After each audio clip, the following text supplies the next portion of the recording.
I'm from Memphis, Tennessee, born and raised, or at least I was born and raised until the age of 15 when I caught a murder charge along with two other guys. My name is Eric Lofton. I went to prison with Nick Sanders and Joe Hibbler. We ended up killing this guy named Randy Chillis. Um, I was manipulated into the situation because 3 years prior to this, Randy beat the hell out of me. And they used that to try to wheel me in to the plot they had going on. While I was at school that day, they were riding around with Randy, along with like 3 or 4 other guys. We were juveniles.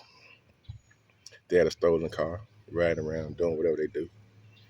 So they happened to cross me around 7 or 8 o'clock at night, walking down the street. And as soon as I got in the car, they said, "Hey, we want to kill Rand." I'm like, "What the hell?" So I'm trying to think like, even though this is not something I want to do, I was thinking like, if I don't go along with it, they might want to kill me too. So I was thinking like, if it's got to be him or me, it's got to be him. So I went along with it. And I'm speaking about this because I feel victim to peer pressure, and people nowadays are going through the same stuff. Every day is like a rerun. The same stuff I went through back in the day, they're going through it right now. It's just a different era. You know, back when I was a kid, we hated being inside.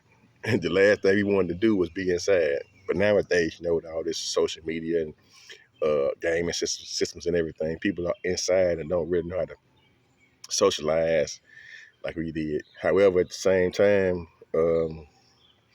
I grew up in a kind of era back in the 80s where every guy thought they had to be tough, but it was a different way than it is now. See, nowadays people walk around with guns in their hand all the time. Back in the day, you didn't want to show your gun. When you showed your gun, it was trying to do something. It was trying to do something with it. So um, I truly regret what happened. Words cannot express how regretful I am for what he did to Randy. He did not deserve that. And I didn't find out until 30 years later after I got out of prison because I went in at 15 and kind of came out at 44. I didn't find out until 30 years later why they want to do that to him. Allegedly, he had shot up into Joe Hibbler's house and almost killed his mama. So, of course, he was enraged about that. So, um,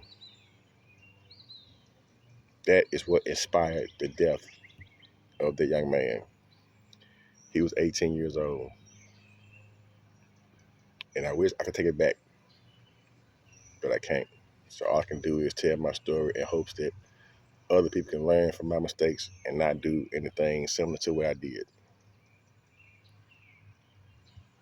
You can wash the blood off your hands, but you can't wash the effects of taking someone's life has on you.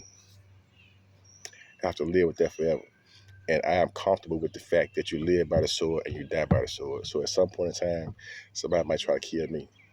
It may be successful. If so, so be it. It is what it is. You can't run from death. But I would like to interact with people who are going through things, who are caught up in the gang life, criminal activity, because I was involved in all of that also. Um, I didn't realize how stupid I was. I thought I was smart, but I really wasn't, because I was doing stupid things and not taking into account the gravity of what I was doing.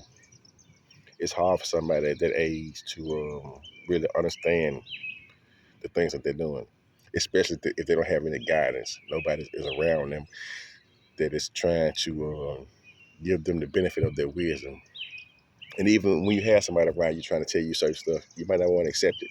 Teaching is not about telling someone something, it's about repetition. You have to keep on drilling something in somebody's head in order for them to really feel what you're talking about. So I didn't have that kind of structure around me.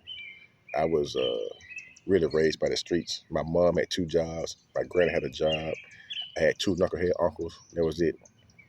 So the only type of education about the world I got was from people in my own age group, which is nothing because they don't know anything. They don't know anything more than what I know.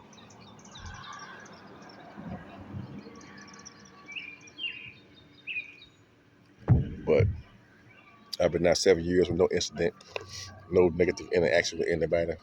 So everything is going well so far. But I have a story to tell you. What's going on? What's going on?